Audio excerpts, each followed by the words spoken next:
Dan kita adakan satu kemah khas di mana petugas di dalam kemah tu akan memakai full PPE suit. Ini untuk orang yang didapati bergejala. Semasa kita saring suhu tu, kata dia bergejala, dia ada suhu tinggi atau batuk-batuk, ada simptom. Malah untuk orang-orang yang dah ada COVID, yang kena kuarantin dan sebagainya, kita tidak akan mengekang atau menghalang mereka daripada datang mengundi. Kalau boleh, 4.5 hingga 5.5 tu dikhaskan untuk mereka. Tapi mereka kena minta kebenaran untuk keluarlah daripada pihak kesihatan. Kan? Tapi kita tak menghalang. So kata pada hari tu orang beratur tu, kita tengok ada seorang tu dia demam panas, dia akan terus di-escort ke kemah tersebut dan dia akan mengundi di situ. Kita ada SOP semua. Kita ada SOP sampai nak celup ink tu pun kita pakai brush, tak nak celup, takut. So satu brush untuk seorang pengundi.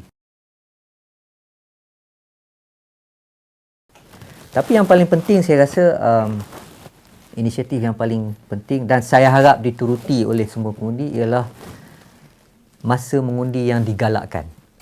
Okey, mengikut undang-undang kita wartakan masa mengundi itu pada hari mengundi pukul 8 sampai 5.30 petang. So semua pengundi boleh keluar anytime lah. Di dalam jangka masa tersebut 8 pagi hingga 5.30. Tapi dalam voters card yang kita hantar tu, kad pengundi yang kita hantar tu, kita akan galakkan pengundi tu untuk keluar mengundi pada satu masa yang ditetapkan. Kalau boleh dia orang teruti yang itu, maka bottleneck dekat pusat mengundi tu akan berkurangan. Kita tengok daftar pemilih. So kita ambil yang atas ni, kita galakkan 8 hingga 10 pagi. Yang kemudian tu 10 hingga 12. 12 hingga 2, 2 hingga 4. So kita ada waktu mengundi yang digalakkan. Tapi ini kita tak paksa sebab dalam undang-undang pengundi boleh keluar antara pukul 8 hingga 5.30 petang. Tapi kalau itu dituruti, maka saya rasa barisan di menunggu tu kesesakan tu tak ada. Dan saya rasa itu satu inisiatif yang amat baiklah. Kita juga cuba mengurangkan jumlah pengundi bagi setiap saluran. Sebelum ini jumlah maksima pengundi satu saluran ialah 600 orang. Untuk Chini jumlah maksima untuk satu saluran hanya 400. So kita ada 66 saluran, 21,000 orang pengundi. Pukul rata cuma 350 pengundi satu saluran. Tapi kita tak akan lebihkan sehingga 400 orang. Kos ni masalah lah kan. Okey, sebagai perbandingan kita ini kursi adun. So kos adun PRK adun yang paling tinggi sebelum ni ialah adun rantau. Ya, 1.87 juta. Okey, itu yang paling tinggi sebelum ni PRK adun. Chini, oleh kerana langkah-langkah yang kita ambil ni, 4.7 juta. 180% lebih. Sebelum ni yang paling tinggi 1.87. Selalunya mengikut selalunya kos yang paling tinggi ialah allowance kepada petugas peliharaan lah. Kemudian sewaan, kita nak kena sewa komputer lah apa semua kan. Sewaan logistik, sewaan hardware, komputer dan sebagainya. Tapi sekarang kita dah tambah kos kerana sanitizer, face mask, PPE, kemah yang khas, penyaring suhu, glove, brush tu 150 sen. Pakai sekali je.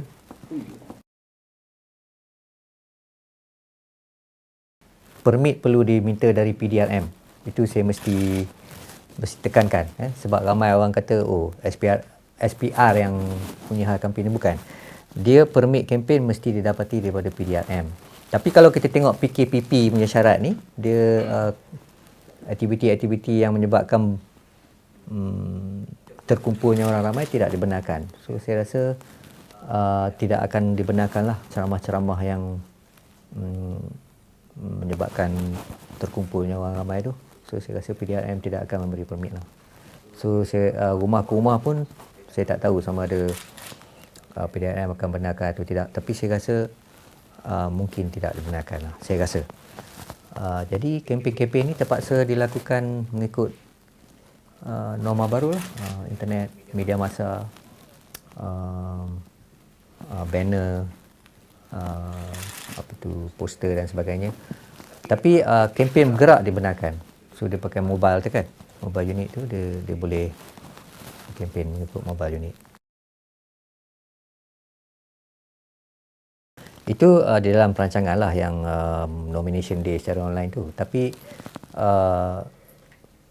kita tengah meneliti tu, dah lama lah kita ada jawatan kuasa dan kita akan membuat cadangan online. Malah saya rasa salah satu pemerhatian kita tentang nomination day ni pun, kalau boleh kita tak nak nomination day pun, kita nak nomination period 5 hari ke, kan, you isi borang, you habislah bayar deposit, whether online or hard copy.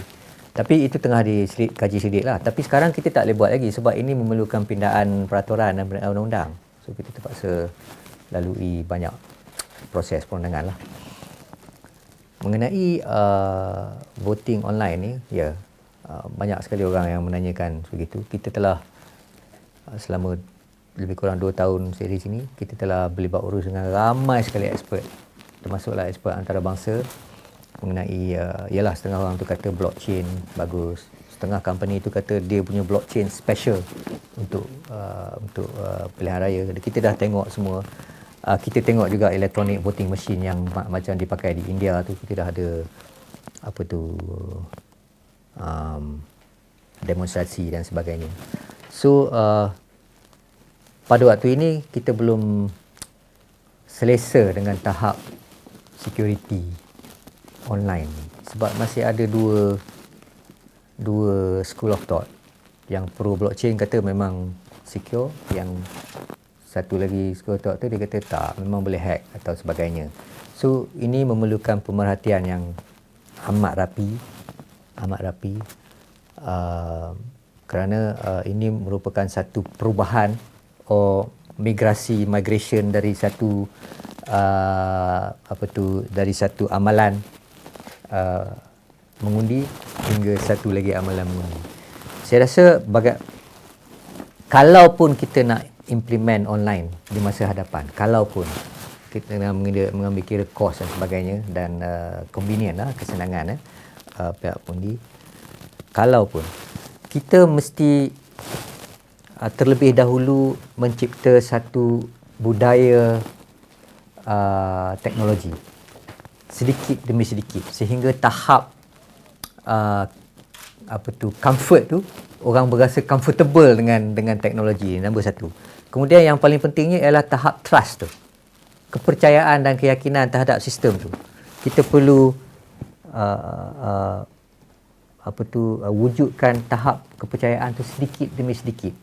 Macam saudara kata tadi, kita mulalah nomination day online dulu. Sekarang pendaftaran undi pun kita dah buat online sikit. Pendaftaran undi kan kita dah ada online. So kita kena mulakan budaya ni sedikit demi sedikit sehingga tahap kepercayaan dan keyakinan rakyat terhadap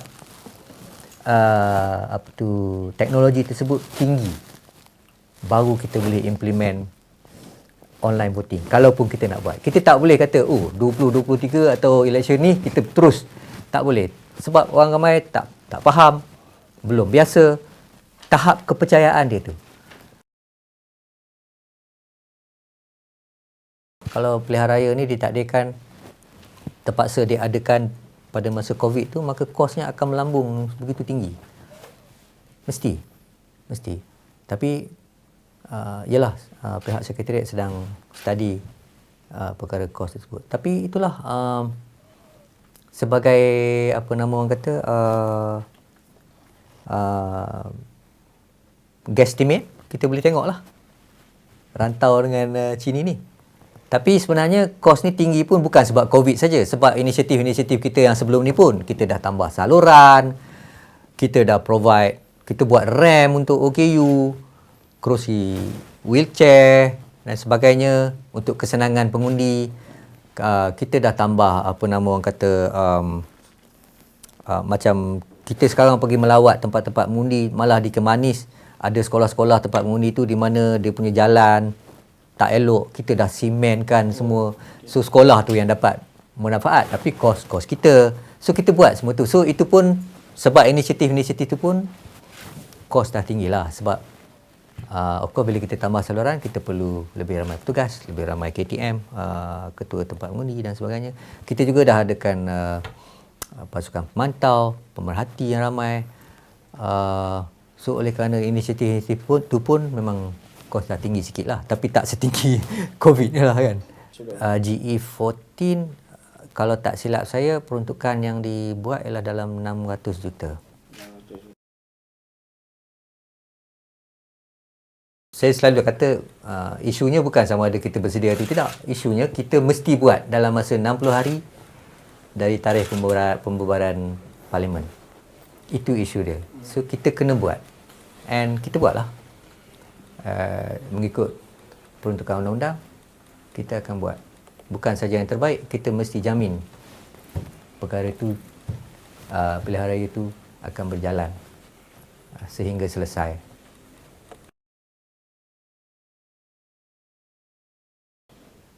Pindaan kepada perlembagaan tu ada 3. 1, umur 18 tahun boleh jadi calon. Keduanya, umur 18 tahun boleh mengundi. Ketiganya, automatic registration. Pendaftaran pengundi secara automatik. 3. Jadi, pada masa itu disetujui oleh policy makers, oleh parliamentarian, bahawa 18 tahun jadi calon tu boleh dikuatkuasakan serta-merta. So, apa tu orang kata, apabila pindaan tu diwartakan untuk kerusi parlimen, 18 tahun boleh menjadi calon serta-merta untuk kerusi parlimen. Kenapa parlimen saja? Sebab untuk adun, setiap negeri itu kena pinda dia punya perlembagaan atau undang-undang tubuh negeri. Sebab adun dia dalam perlembagaan negeri atau undang-undang tubuh negeri. So sekarang ni negeri-negeri Perlis, Sabah, Terengganu dan Negeri Sembilan telah meminda untuk membenarkan 18 tahun jadi calon. Jadi di negeri-negeri itu untuk kerusi adun 18 tahun boleh jadi calon. Pahang belum meminda state constitution perlembagaan negeri. Jadi di Pahang untuk adun 18 tahun belum boleh jadi calon. Untuk parlimen dah boleh sebab perlembagaan persekutuan dah pindah. Itu yang pertama yang perlu diperjelaskan. Okey.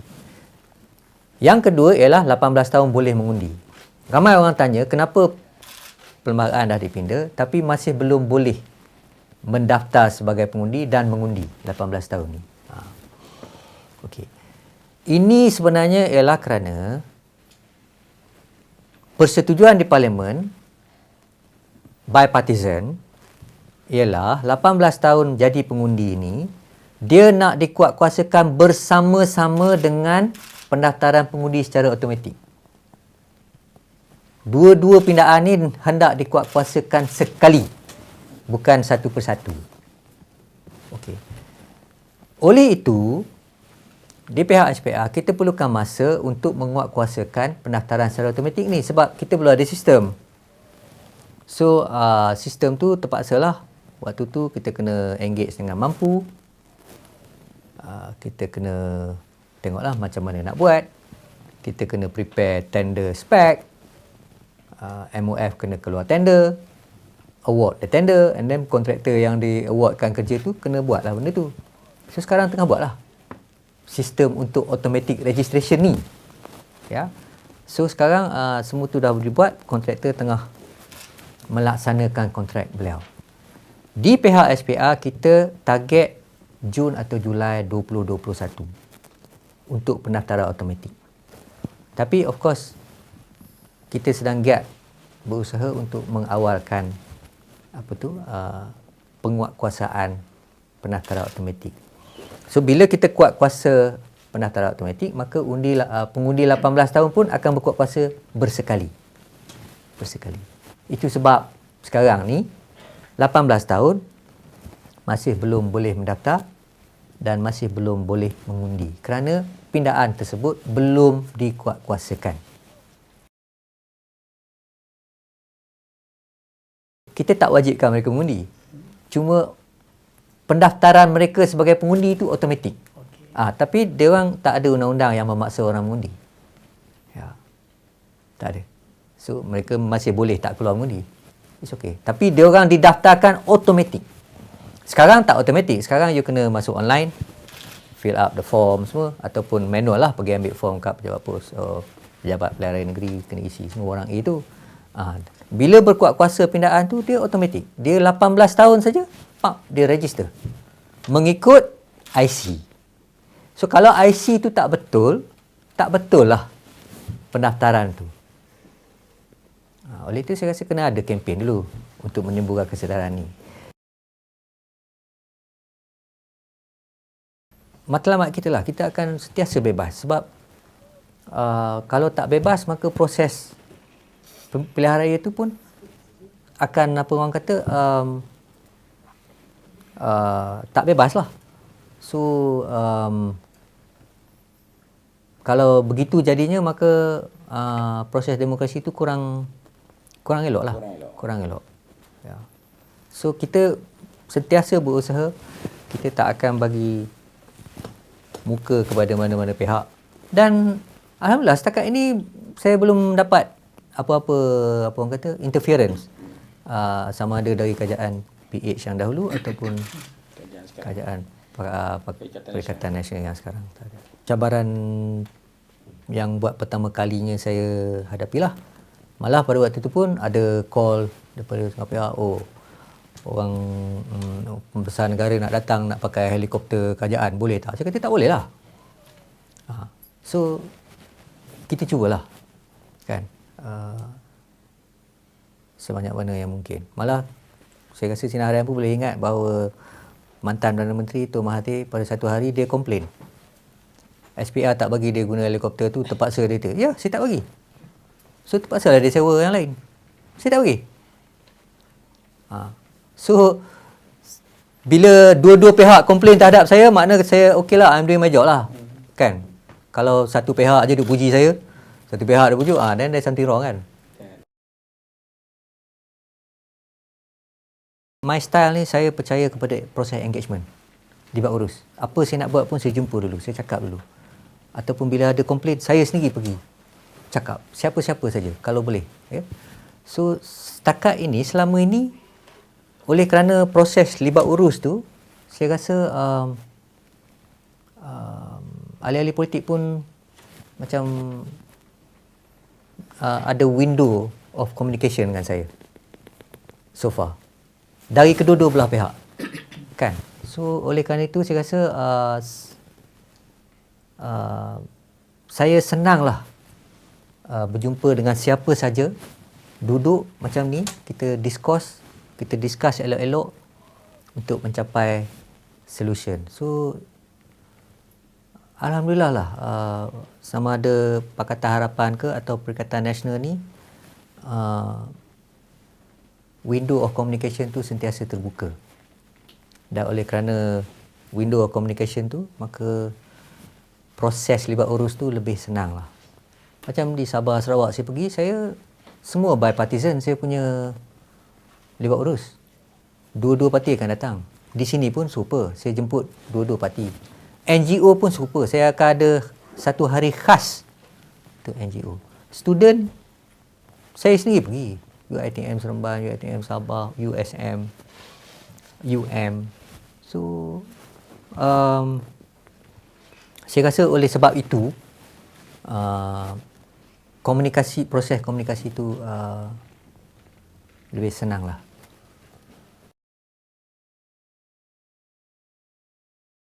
Proses persempadanan semula ni ialah salah satu daripada 3 fungsi utama SPR mengikut Perlembagaan Persekutuan, ya. Tapi ada kekangan. Dia, proses persempadanan semula ni hanya boleh bermula setelah 8 tahun tamat daripada persempadanan semula yang lepas.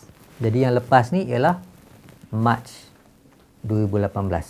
So cuma 8 tahun. So 2026 baru saya boleh mula. Dan apabila mula, saya perlu menyelesaikan proses tu dalam masa 2 tahun. Jadi 10 tahun lah semua daripada 2018. Okey. Kembali menjawab soalan Datuk. Ya, saya rasa terutamanya apabila undi 18 ni dikuatkuasakan bersama-sama dengan automatic registration tu, dengan saya rasa serta-merta akan ada lebih kurang 5 juta pengundi baru dan sebagainya, kita terpaksa melihat demografi pengundi tu mesti bertukar. Dia mesti akan ada sesuatu kawasan tu mempunyai lebih ramai pengundi daripada sebelumnya dan sesuatu kawasan yang lain pula teramat kurang daripada sebelumnya. Dan saya rasa susun atur dan distribusi kaum, jantina, umur juga akan bertukar. Itu of course akan membawa kepada satu naratif baru bahawa perlu lebih pembahagian kerusi itu perlu ditukar untuk mencerminkan perubahan tersebut, dan itu mungkin akan memerlukan penambahan kerusi di parlimen dan juga di negeri. Mesti ada naratif tersebut. Pengagihan kerusi ini sebenarnya mesti adil lah, kerana konsepnya yang utama ialah satu vote, satu pengundi satu vote kan. Tapi of course kita tidak mempraktikkan konsep tersebut secara 100%, kerana kita perlu juga lihat di Sabah dan Sarawak di mana kawasan mereka amat luas, amat besar, walaupun pengundinya tak ramai.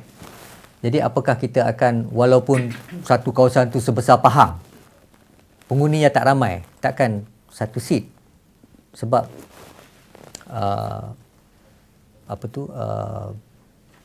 kawasan pentadbirannya berlainan. So oleh kerana itu konsep satu pengundi satu vote tu pun tidak dipraktikkan secara absolut, secara mutlak. So semua ni, perkara ni perlu diperhatikan lah. Itu sedang kita study lah sebenarnya.